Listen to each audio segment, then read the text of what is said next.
പ്രിയപ്പെട്ട കുട്ടികളെ, മലയാളം മധുരതരത്തിന്റെ പുതിയൊരു ക്ലാസ്സിലേക്ക് എല്ലാവർക്കും സ്വാഗതം. 8ാം തരം കേരള പാഠാവലി 5ാം യൂണിറ്റിലെ കൃഷി എന്ന കവിതയാണ് നമ്മൾ ഇന്ന് പഠിക്കുന്നത്. ഈ കവിത എഴുതിയത് മലയാളത്തിലെ മുൻനിര കവികളിൽ ഒരാളായ ശ്രീ സെബാസ്റ്റ്യൻ ആണ്. 1961 ഡിസംബർ 19 കൊടുങ്ങല്ലൂരിലെ കോട്ടപ്പുറത്താണ് ഇദ്ദേഹം ജനിച്ചത്. 2015, 16, 17 വർഷങ്ങളിൽ ഗോവ, വിജയവാഡ, ബാംഗ്ലൂർ എന്നിവിടങ്ങളിൽ നടന്ന ദേശീയ കാവ്യോത്സവങ്ങളിൽ മലയാളത്തെ പ്രതിനിധീകരിച്ച് ഇദ്ദേഹമാണ് പങ്കെടുത്തത്.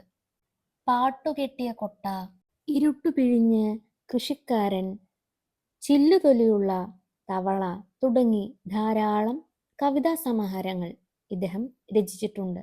കൂടാതെ ഹൃദയനിവാസികൾ എന്നൊരു ഓർമ്മക്കുറിപ്പും നിരവധി സാഹിത്യ പഠനങ്ങളും ഇദ്ദേഹം രചിച്ചിട്ടുണ്ട്. SBT കവിതാ പുരസ്കാരം, യുവ കലാസാഹിതി കവിതാ പുരസ്കാരം, മുല്ലനേഴി ഫൗണ്ടേഷൻ കവിതാ പുരസ്കാരം, P. ഭാസ്കരൻ പുരസ്കാരം, P. കുഞ്ഞിരാമൻ നായർ ട്രസ്റ്റ് കവിതാ പുരസ്കാരം, വൈക്കം മുഹമ്മദ് ബഷീർ സ്മാരക ട്രസ്റ്റ് കവിതാ പുരസ്കാരം തുടങ്ങി ധാരാളം പുരസ്കാരങ്ങൾക്ക് ഇദ്ദേഹം അർഹനായി. ഇദ്ദേഹത്തിന്റെ കവിതകൾ ഇംഗ്ലീഷിലേക്കും ഹിന്ദിയിലേക്കും മൊഴിമാറ്റം ചെയ്യപ്പെട്ടിട്ടുണ്ട്. കൂടാതെ കേരളത്തിലെ പ്രമുഖ സർവകലാശാലകളുടെ പാഠ്യപദ്ധതിയിൽ ഇദ്ദേഹത്തിന്റെ കവിതകൾ ഉൾപ്പെടുത്തിയിട്ടുമുണ്ട്.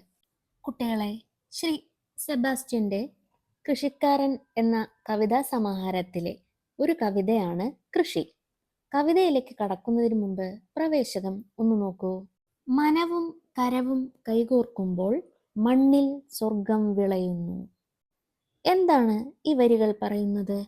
മനം എന്നാൽ മനസ്സാണ്. ഇവിടെ മനുഷ്യന്റെ ചിന്താശക്തിയും ആസൂത്രണ മികവുമാണ് സൂചിപ്പിക്കുന്നത്. കരം എന്ന വാക്കിന് കൈ എന്നാണല്ലോ അർത്ഥം. ഇവിടെ കരം എന്നത് മനുഷ്യന്റെ പ്രവൃത്തിയെയും കഠിനാധ്വാനത്തെയുമാണ് പ്രതിനിധാനം ചെയ്യുന്നത്. മനുഷ്യരുടെ മനസ്സും അധ്വാനവുമാണ് മണ്ണിനെ സ്വർഗമാക്കുന്നത്. ഈ ലോകത്ത് ഇന്ന് നാം കൈവരിച്ച നേട്ടങ്ങളെല്ലാം തന്നെ മനുഷ്യന്റെ മനസ്സിന്റെയും അധ്വാനത്തിന്റെയും ഫലങ്ങളാണ്. കൃഷി എന്ന നമ്മുടെ പാഠഭാഗവുമായി ബന്ധപ്പെടുത്തി ഈ വരികളെ വിശകലനം ചെയ്യുമ്പോൾ മണ്ണിൽ സ്വർഗം വിളയിക്കുന്ന കർഷകരെയാണ് കാണാൻ സാധിക്കുന്നത്. തരിശായ മണ്ണിനെ കർഷകരുടെ അർപ്പണബോധവും പ്രവൃത്തിയുമാണ് ഫലഭൂയിഷ്ടമാക്കുന്നത്. കർഷകന്റെ ഈ ശക്തിയാണ് മണ്ണിൽ സ്വർഗം വിളയിക്കുന്നത്. ഏതൊരു ജീവിയുടെയും അടിസ്ഥാന ആവശ്യങ്ങളിൽ ഒന്നാണ് ഭക്ഷണം. കർഷകർ കൃഷിയിലൂടെ നാം ഓരോരുത്തരുടെയും അന്നദാതാക്കൾ കൂടി ആകുന്നുണ്ടെന്ന് നമ്മൾ ഓരോരുത്തരും നന്ദിയോടെ സ്മരിക്കേണ്ടതുണ്ട്. കുട്ടികളെ, കൃഷി ഒരു ഗദ്യ കവിതയാണ്. ഈണത്തിൽ ചൊല്ലൽ അസാധ്യമാണ്. അതുകൊണ്ട് നമ്മൾക്ക് കവിത വായിക്കാം. കൃഷി. ഉള്ളംകൈയിൽ നെൽകൃഷി ചെയ്യുന്ന ഒരാളുണ്ടത്രേ. 106 വയസ്സ്. 80 തോന്നിക്കൂ. ആരോഗ്യ ദൃഢഗാത്രൻ. 3 ഏക്കർ നിലം ഉണ്ടായിരുന്നത്രേ. കുറെ കടം കൊണ്ടുപോയി. ബാക്കി റോഡ് വികസനം വിഴുങ്ങി. പുലരും മുമ്പുണരുന്നു. നിവർത്തിയ കൈവെള്ളയിൽ കലപ്പ ഇറക്കുന്നു. ഉഴുകുന്നു, വിതയ്ക്കുന്നു, വളമിടുന്നു. ഞാറുകൾ പറിച്ചു നടുന്നു, വെള്ളം തേവുന്നു. കൊക്കും എരണ്ടയും തവളയും അതിൽ നിറയുന്നു. വെയിൽ ചായുമ്പോൾ വിളഞ്ഞു കിടക്കുന്ന പാടശേഖരം ഒറ്റയ്ക്ക് കൊയ്യുന്നു. മെതിയും മറ്റും സന്ധ്യയ്ക്കാണ്. രാത്രിയിൽ അയാൾ സ്വന്തം കയ്യിൽ വിളയിച്ചെടുത്ത പുന്നെല്ലരിയുടെ കഞ്ഞി ആ കയ്യാൽ തന്നെ കോരി കുടിക്കുന്നു. ഒരിക്കൽ അയാളെ ചെന്നു കണ്ടു. രാത്രി കഞ്ഞുകുടി കഴിഞ്ഞ് അയാൾ ഉറങ്ങാൻ ഒരുങ്ങുന്നു. മങ്ങിയ വെളിച്ചത്തിൽ ആ ഉള്ളംകൈ. കൊയ്തു കഴിഞ്ഞ വിശാലമായ പാടശേഖരങ്ങൾ. ചില കുറ്റികൾ, തവളകളുടെ കരച്ചിൽ. വായിക്കുമ്പോൾ സാധാരണമെന്ന് തോന്നുമെങ്കിലും മഹത്തായ ആശയങ്ങൾ ഉൾക്കൊള്ളുന്ന കവിതയാണ് കൃഷി. ഉള്ളംകൈയിലെ കൃഷിയെ ചിത്രത്തിൽ കാണാം. ഉള്ളംകൈയിൽ നെൽകൃഷി ചെയ്യുന്ന ഒരാളുണ്ടത്രേ. 106 വയസ്സ്. 80 തോന്നിക്കൂ. ആരോഗ്യ ദൃഢഗാത്രൻ. കവിതയുടെ ആദ്യ ഭാഗത്ത് കവി നമ്മൾക്ക് ഒരു കർഷകനെ പരിചയപ്പെടുത്തുകയാണ്. ഉള്ളംകൈയിൽ നെൽകൃഷി ചെയ്യുന്ന കർഷകനെ. അദ്ദേഹത്തിന് 106 വയസ്സ് പ്രായമുണ്ടെങ്കിലും കാഴ്ചയിൽ 80 തോന്നിക്കൂ. കൂടാതെ ആരോഗ്യ ദൃഢഗാത്രനുമാണ്. ആരോഗ്യ ദൃഢഗാത്രൻ എന്നാൽ രോഗമില്ലാത്ത ഉറച്ച ശരീരമുള്ളവൻ എന്നാണ് അർത്ഥം. കുട്ടികളെ, മണ്ണിലാണ് കൃഷി ചെയ്യുക എന്നും ഉള്ളംകൈയിൽ കൃഷി ചെയ്യുക എന്നത് നടക്കാത്ത കാര്യമാണെന്നും നമ്മൾക്ക് അറിവുള്ളതാണ്. എങ്കിൽ പിന്നെ എന്തുകൊണ്ടായിരിക്കും കവി ഇങ്ങനെ പറഞ്ഞിട്ടുണ്ടാവുക? അടുത്ത വരികൾ നോക്കൂ. 3 ഏക്കർ നിലം ഉണ്ടായിരുന്നത്രേ, കുറെ കടം കൊണ്ടുപോയി, ബാക്കി റോഡ് വികസനം വിഴുങ്ങി. പണ്ട് 3 ഏക്കർ നിലം ഉണ്ടായിരുന്നതാണ്, അതിൽ കുറെ കടം കൊണ്ടുപോയി എന്നത് കാർഷിക മേഖലയിൽ കർഷകർ അനുഭവിക്കുന്ന സാമ്പത്തിക പ്രതിസന്ധിയെ വ്യക്തമാക്കുകയാണ്. കൃഷി ചെയ്ത് വിളവുണ്ടാക്കിയാൽ കൃഷിക്കാരന് ലാഭം പോയിട്ട് കൃഷിക്കായി ഇറക്കിയ ധനം പോലും തിരിച്ചു കിട്ടാതെ, കടം തിരിച്ചടയ്ക്കാനാകാതെ തന്റെ കൃഷിസ്ഥലം നഷ്ടപ്പെടുന്ന ഓരോ കർഷകരുടെയും പ്രതിനിധിയാകുന്നു കവിതയിലെ കർഷകൻ. ബാക്കിയുണ്ടായിരുന്ന ഭൂമി റോഡ് വികസനം വിഴുങ്ങി എന്നാണ് പറയുന്നത്. റോഡ് വികസനത്തിനും മറ്റും കൃഷിഭൂമി നഷ്ടപ്പെടുന്ന കർഷകരുടെ പ്രതിനിധിയാകുന്നു ഈ കർഷകൻ. കുട്ടികളെ, ഇവിടെ വിഴുങ്ങി എന്ന വാക്കാണ് ഉപയോഗിച്ചിരിക്കുന്നത്. ഈ വരികളിലൂടെ കർഷകന്റെ കൈവശമുണ്ടായിരുന്ന മുഴുവൻ നിലവും നഷ്ടപ്പെട്ടു എന്ന് വ്യക്തമാകുന്നുണ്ട്. അങ്ങനെയാണ് കർഷകൻ ഉള്ളംകൈയിൽ കൃഷി ചെയ്യാൻ തയ്യാറാകുന്നത്. അടുത്ത വരികൾ ശ്രദ്ധിക്കൂ. പുലരും മുമ്പ് ഉണരുന്നു, നിവർത്തിയ കൈവെള്ളയിൽ കലപ്പയിറക്കുന്നു, ഉഴുകുന്നു, വിതയ്ക്കുന്നു, വളമിടുന്നു, ഞാറുകൾ പറിച്ചു നടുന്നു, വെള്ളം തേവുന്നു. കർഷകന് 106 വയസ്സ് പ്രായമുണ്ടെന്ന് പറഞ്ഞല്ലോ.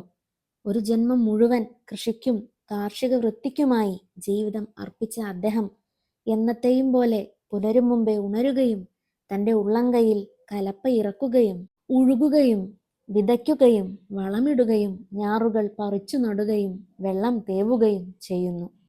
ഇത് കർഷകന്റെ കഠിനാധ്വാനത്തെയും അർപ്പണബോധത്തെയും സൂചിപ്പിക്കുന്നു. കൊക്കും എരണ്ടയും തവളയും അതിൽ നിറയുന്നു. പ്രകൃതിയുമായി കർഷകനുള്ള ബന്ധമാണ് ഈ വരികൾ വ്യക്തമാക്കുന്നത്. കൊക്കും എരണ്ടയും തവളയും നിറയുന്ന വയൽ സന്തുലിതവും സമ്പൂർണവുമായ ആവാസ വ്യവസ്ഥയെയാണ് സൂചിപ്പിക്കുന്നത്.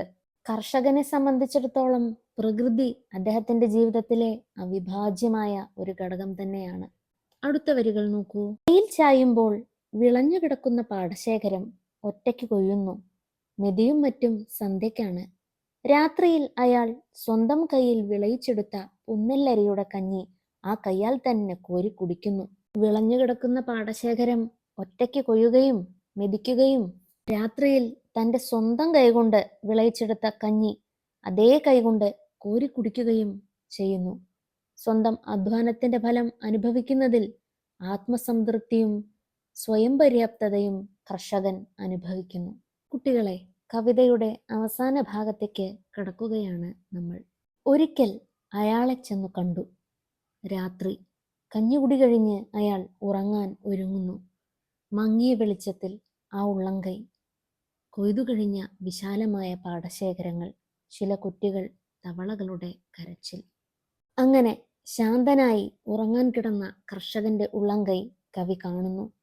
അവിടെ കവിക്ക് കാണാൻ കഴിഞ്ഞത് കൊയ്തു കഴിഞ്ഞ വിശാലമായ പാടശേഖരങ്ങളും കുറ്റികളും തവളകളുടെ കരച്ചിലുമാണെന്ന് പറയുമ്പോൾ ആ കണ്ടത് തന്നെയാകുന്നു കർഷകന്റെ ജീവിതവും.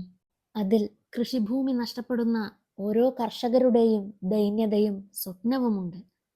ഓരോ കർഷകന്റെയും ജീവിതം പ്രകൃതിയുമായി അവിഭാജ്യ ബന്ധം പുലർത്തുന്നതാണ്. കർഷകന്റെ പണിശാല കൃഷിഭൂമിയാണ്. ആ കൃഷിഭൂമി നഷ്ടപ്പെട്ട കർഷകൻ, കൃഷിയുമായി അഭേദ്യ ബന്ധം പുലർത്തുന്ന കർഷകൻ, എല്ലാം നഷ്ടപ്പെട്ടിട്ടും വീണ്ടും കൃഷിയിൽ തന്നെ അഭയം പ്രാപിക്കുന്നു. കാർഷിക വൃത്തി എന്നത് കേവലം ഒരു തൊഴിലല്ല, അതൊരു സംസ്കാരം തന്നെയാണ്. അതാണ് ഉള്ളംകൈയിലെ കൃഷി എന്നതുകൊണ്ട് അർത്ഥമാക്കുന്നത്. കുട്ടികളെ, നമ്മൾ എല്ലാവരും ഭക്ഷണത്തിന്റെ ഉപഭോക്താക്കളാണ്, ഉൽപാദകരല്ല. ഉൽപാദകരെ സഹായിക്കുന്ന ഒരു സംവിധാനവും നിലവിലില്ലതാനും. ഭക്ഷണം ഉപയോഗിക്കുന്ന നമ്മൾ ഓരോരുത്തരും ഭക്ഷണത്തിന്റെ ഉൽപാദകരും ആകേണ്ടതുണ്ട്. കർഷകരെയും കാർഷിക സംസ്കാരത്തെയും സംരക്ഷിക്കുന്ന ഒരു നിയമ വ്യവസ്ഥിതിയും നമ്മുടെ നാട്ടിൽ ഉണ്ടാകേണ്ടതുണ്ട്. ലളിതമായ ഭാഷയിലൂടെ ഒരു വലിയ ആശയപ്രപഞ്ചം തന്നെയാണ് കവി നമ്മൾക്ക് സമ്മാനിച്ചത്. കർഷകന്റെ ഓരോ ഗുണവും നമ്മൾക്ക് പ്രചോദനമേകുന്നതുമാണ്. കുട്ടികളെ, നിങ്ങൾക്കെല്ലാവർക്കും ക്ലാസ് മനസ്സിലായി കാണുമെന്ന് കരുതുന്നു. നിങ്ങളുടെ സംശയങ്ങളും അഭിപ്രായങ്ങളും കമൻറ്റിലൂടെ അറിയിക്കണേ. അതോടൊപ്പം ക്ലാസ് ഇഷ്ടപ്പെട്ടാൽ ലൈക്ക് ചെയ്യാനും ഷെയർ ചെയ്യാനും സബ്സ്ക്രൈബ് ചെയ്യാനും മറക്കരുതേ. എല്ലാവർക്കും നന്ദി, നമസ്കാരം.